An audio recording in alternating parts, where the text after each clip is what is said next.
संघर्ष.com। आज है 24 अगस्त 2023। तो सर्वप्रथम आप सभी को चंद्रयान 3 की सफलता की हार्दिक शुभकामनाएं। आज 24 अगस्त 2023 से करंट अफेयर्स के जितने भी इम्पोर्टेंट क्वेश्चन बन सकते हैं सारे हम इस वीडियो में डिस्कस करेंगे और हर क्वेश्चन से रिलेटेड इम्पोर्टेंट फैक्ट भी मैं आपको बताऊंगा। तो आप पूरा वीडियो बहुत ध्यान से देखिए। लास्ट में मैं आपसे क्वेश्चन भी पूछूंगा, उसका आंसर आपको कमेंट बॉक्स में बताना है। तो चलिए स्टार्ट करते हैं। पहला क्वेश्चन है, हाल ही में श्रेया थाविसिन को किस देश का प्रधानमंत्री नियुक्त किया गया है?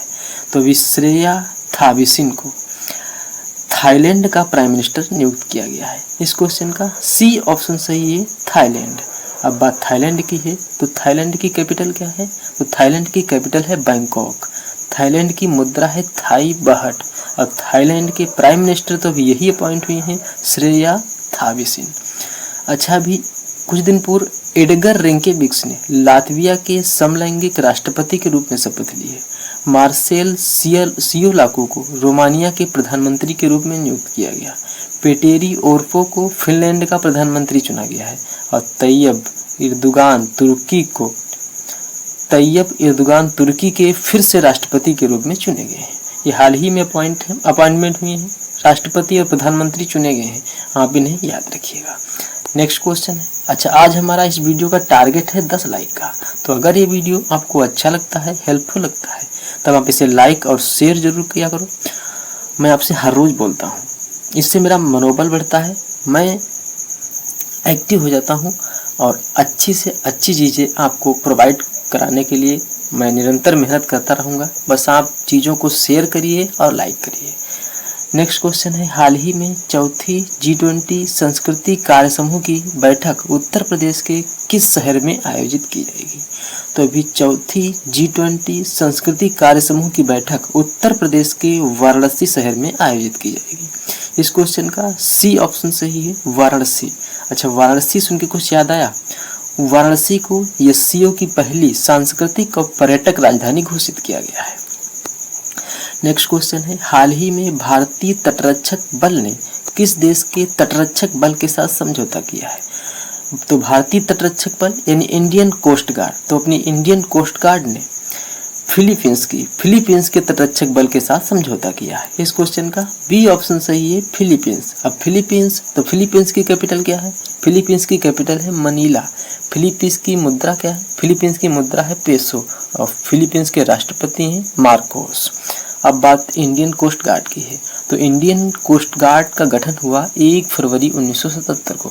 1 फरवरी 1977 को भारतीय तटरक्षक बल की स्थापना हुई। इसलिए हर साल 1 फरवरी को इंडियन कोस्ट गार्ड स्थापना दिवस मनाया जाता है। भारतीय तटरक्षक बल, इसका हेडक्वार्टर कहाँ है? इसका हेडक्वार्टर है नई दिल्ली में। और भारतीय तटरक्षक बल के वर्तमान में डीजी कौन है, यानी महानिदेशक डायरेक्टर जनरल कौन है? तो भारतीय तटरक्षक बल के डायरेक्टर जनरल हैं राकेश पाल और 21 नंबर के हैं। तो ये 25वें नंबर के महानिदेशक हैं भारतीय तटरक्षक बल के।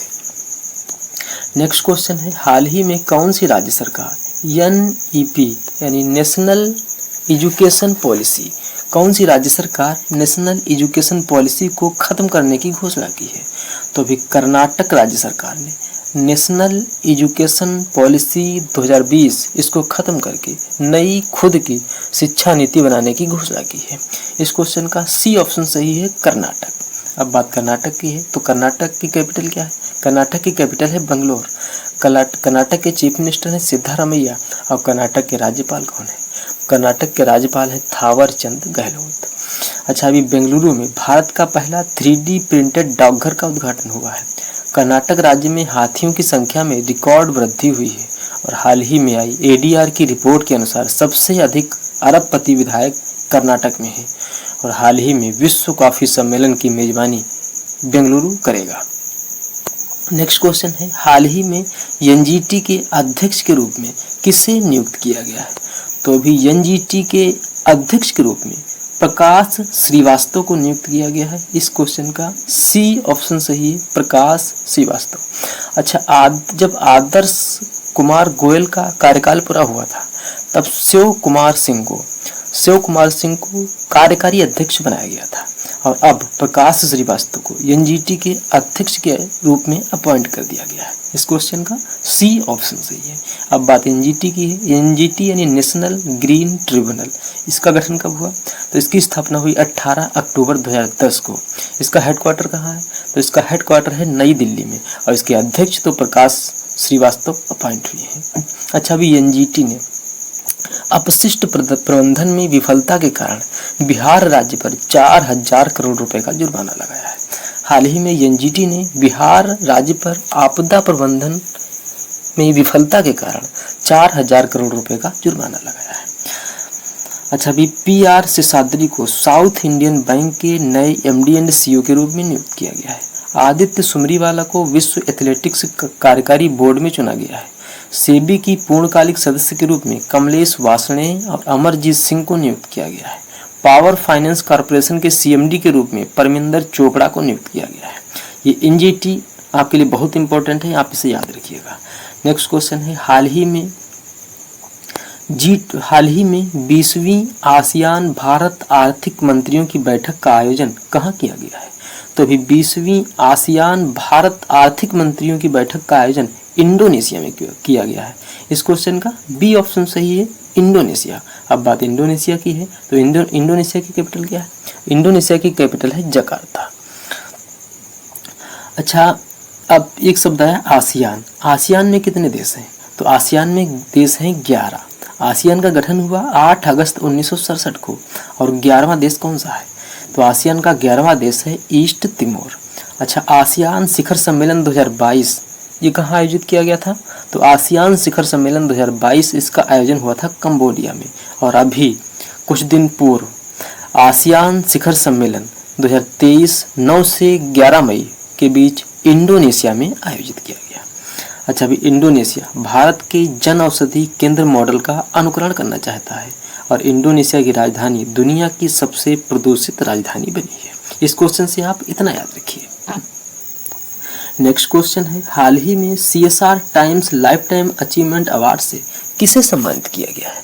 तो अभी CSR times life time achievement award से शालू जिंदल को सम्मानित किया गया है। इस क्वेश्चन का ए ऑप्शन सही है, शालू जिंदल। अच्छा, अभी महाराष्ट्र राज्य सरकार ने रतन टाटा को अपने पहले उद्योग रत्न पुरस्कार से सम्मानित किया गया है। हाल ही में राज चट्टी को हार्वर्ड विश्वविद्यालय का लार्ज जेडली पुरस्कार मिला है। स्वतंत्रता दिवस के अवसर पर 954 पुलिसकर्मियों को पुलिस पदक से सम्मानित किया गया और मायरा ग्रोवर को यूके की संसद द्वारा सशक्त महिला आइकन पुरस्कार से सम्मानित किया गया है और सुभाष रुनवाल को life time achievement award RICS से सम्मानित किया गया। नेक्स्ट क्वेश्चन है, हाल ही में किस देश के राष्ट्रपति ने विश्वंभर श्रेष्ठ को मुख्य न्यायाधीश नियुक्त किया है? हाल ही में किस देश के राष्ट्रपति ने विश्वंभर श्रेष्ठ को मुख्य न्यायाधीश अपॉइंट किया है? तो अभी नेपाल के राष्ट्रपति ने विश्वंभर श्रेष्ठ को मुख्य न्यायाधीश अपॉइंट किया है। इस क्वेश्चन का सी ऑप्शन सही है, नेपाल। अब बात नेपाल की, तो नेपाल की कैपिटल क्या है? नेपाल की कैपिटल है काठमांडू।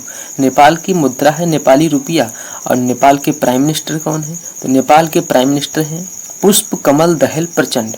और नेपाल के राष्ट्रपति कौन है? तो नेपाल के राष्ट्रपति हैं राष्ट्रपति हैं रामचंद्र पौडेल और नेपाल के उपराष्ट्रपति हैं राम सहाय प्रसाद यादव। नेपाल के राष्ट्रपति हैं रामचंद्र पौडेल। नेक्स्ट क्वेश्चन है, हाल ही में UIDAI के पार्ट टाइम चेयरमैन कौन बने हैं? तो अभी UIDAI के पार्ट टाइम चेयरमैन बने हैं नीलकंठ मिश्रा। यानी कि इस क्वेश्चन का ए ऑप्शन सही है, नीलकंठ मिश्रा। नीलकंठ मिश्रा UIDAI के पार्ट टाइम चेयरमैन बने हैं। नेक्स्ट क्वेश्चन है, हाल ही में भारत ने किस देश को अपना पहला कच्चे तेल का भुगतान स्थानीय मुद्रा में तय किया है? तो अभी अपने देश भारत ने UAE को अपना पहला कच्चे तेल का भुगतान स्थानीय मुद्रा में तय किया है। इस क्वेश्चन का बी ऑप्शन सही है, UAE। अब बात UAE की है। अच्छा, UAE में 7 अमीरात हैं। इन 7 अमीरातों में सबसे बड़ा अमीरात है अबू धाबी, जो कि UAE की कैपिटल है। और UAE का सबसे छोटा अमीरात कौन है? तो UAE का सबसे छोटा अमीरात है अजमान।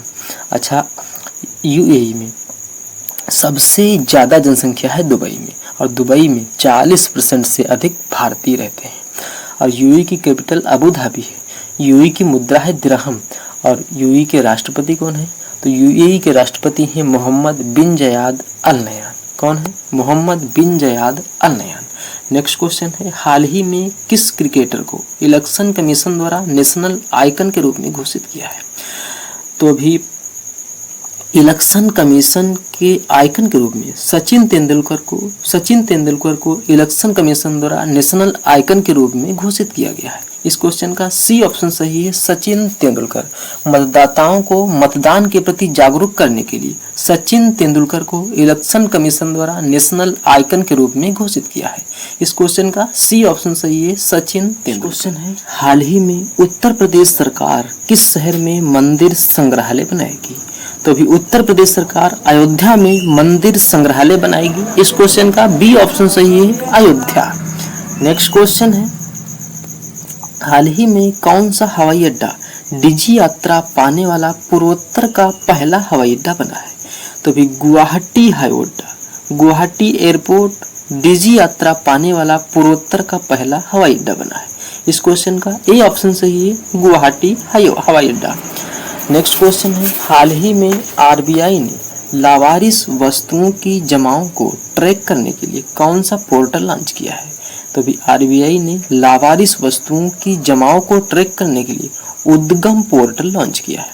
इस क्वेश्चन का ए ऑप्शन सही है, उद्गम पोर्टल। अब बात आरबीआई की है, तो आरबीआई का गठन कब हुआ? तो आरबीआई का गठन हुआ 1 अप्रैल 1935 को। आरबीआई एक्ट 1934 के तहत 1 अप्रैल 1935 को आरबीआई का गठन हुआ। किस समिति की सिफारिश पर आरबीआई का गठन हुआ था? तो हिल्टन यंग कमीशन, या फिर इसे रॉयल कमीशन भी कहते हैं। तो हिल्टन यंग कमीशन या रॉयल कमीशन की सिफारिश पर 1 अप्रैल 1935 को आरबीआई एक्ट 1934 के तहत आरबीआई का गठन हुआ। आरबीआई का हेडक्वार्टर कहाँ है? तो आरबीआई का हेडक्वार्टर है मुंबई में। इस समय हेडक्वार्टर मुंबई में है। गठन के समय आरबीआई का हेडक्वार्टर कहाँ था? तो गठन के समय आरबीआई का हेडक्वार्टर था कोलकाता में। आरबीआई के गवर्नर हैं शक्तिकांत दास, ये 25वें नंबर के गवर्नर हैं। अच्छा, हमारे भारतीय तटरक्षक बल के महानिदेशक हैं राकेश पाल, ये भी 25वें नंबर के हैं। अच्छा, आरबीआई के पहले गवर्नर कौन थे? तो आरबीआई के पहले गवर्नर थे ओसबोर्न स्मिथ। आरबीआई के पहले भारतीय गवर्नर कौन थे? तो आरबीआई के पहले भारतीय गवर्नर थे सीडी देशमुख। अच्छा, एकमात्र प्रधानमंत्री जो भारतीय रिजर्व बैंक ऑफ इंडिया के गवर्नर रह चुके हैं, ये कौन है? तो डॉक्टर मनमोहन सिंह, ये आरबीआई के 15वें नंबर के गवर्नर रह चुके हैं। अच्छा, आरबीआई के लोगों में एक जानवर और एक वृक्ष की फोटो है, तो जानवर कौन सा है? तो जानवर है बाघ और वृक्ष है ताड़ का पेड़। अच्छा, आरबीआई का राष्ट्रीयकरण कब हुआ? तो आरबीआई का राष्ट्रीयकरण हुआ 1 जनवरी 1949 को। कब हुआ? 1 जनवरी 1949 को आरबीआई का राष्ट्रीयकरण हुआ। अच्छा, भारत में कितने करेंसी नोट प्रिंटिंग प्रेस हैं, आपको पता है? तो आरबीआई में 4 नोट प्रिंटिंग प्रेस हैं। कौन कौन से हैं? मैसूर, सालबोनी, देवास और नासिक। मैसूर, सालबोनी, देवास और नासिक, भारत में 4 नोट प्रिंटिंग प्रेस हैं, जिसमें से मैसूर और सालबोनी ये आरबीआई के अंडर में काम करते हैं, और देवास और नासिक ये वित्त मंत्रालय यानी भारत सरकार के अधीन काम करते हैं। और भारत में सिक्कों की ढलाई कहाँ होती है? भारत में सिक्कों की ढलाई होती है 4 स्थानों पे, हैदराबाद, नासिक, कोलकाता, मुंबई और नोएडा। इन 4 स्थानों पर भारत में सिक्कों की ढलाई होती है। अच्छा, सबसे कम समय के लिए आरबीआई के गवर्नर कौन रहे थे? तो सबसे कम समय के लिए आरबीआई के गवर्नर रहे थे अमिताभ घोष। कौन? अमिताभ घोष। इतना आप आरबीआई के बारे में याद रखिए। नेक्स्ट क्वेश्चन है, हाल ही में कौन सी राज्य सरकार जन्माष्टमी पर प्रो गोविंद प्रतियोगिता आयोजित करेगी? तो भी महाराष्ट्र सरकार जन्माष्टमी पर प्रो गोविंद प्रतियोगिता आयोजित करेगी। इस क्वेश्चन का बी ऑप्शन सही है, महाराष्ट्र। अब बात महाराष्ट्र की है, तो महाराष्ट्र की कैपिटल है मुंबई। महाराष्ट्र के चीफ मिनिस्टर हैं एकनाथ शिंदे और महाराष्ट्र के राज्यपाल हैं रमेश बैस। अच्छा, अभी महाराष्ट्र सरकार ने जो जन्माष्टमी पर दही हांडी का खेल होता है उसे आधिकारिक खेल का दर्जा दिया है। इतना आप महाराष्ट्र से याद रखिए। अब आपके लिए लास्ट वीडियो के क्वेश्चन का आंसर। लास्ट वीडियो में मैंने आपसे क्वेश्चन पूछा था, हाल ही में किस देश का लूना 25 मिशन चंद्रमा से टकराकर विफल हो गया है? तो इसका बी ऑप्शन सही था और लगभग सभी स्टूडेंट ने इसका आंसर सही दिया। अब आपके लिए आज का क्वेश्चन है, हाल ही में BPCL ने किसे अपना ब्रांड एम्बेसडर नियुक्त किया है? 4 ऑप्शन दिए गए हैं, आपको अपना आंसर कमेंट बॉक्स में बताना है। तो ये था आज का हमारा करंट अफेयर्स का वीडियो। आपको ये वीडियो कैसा लगा प्लीज़ कमेंट बॉक्स में ज़रूर बताना। और अभी तक भी आपने हमारे इस चैनल को सब्सक्राइब नहीं किया है तो प्लीज़ आप इसे ज़रूर सब्सक्राइब करें। निश्चित ही आपको इस चैनल से मदद मिलेगी।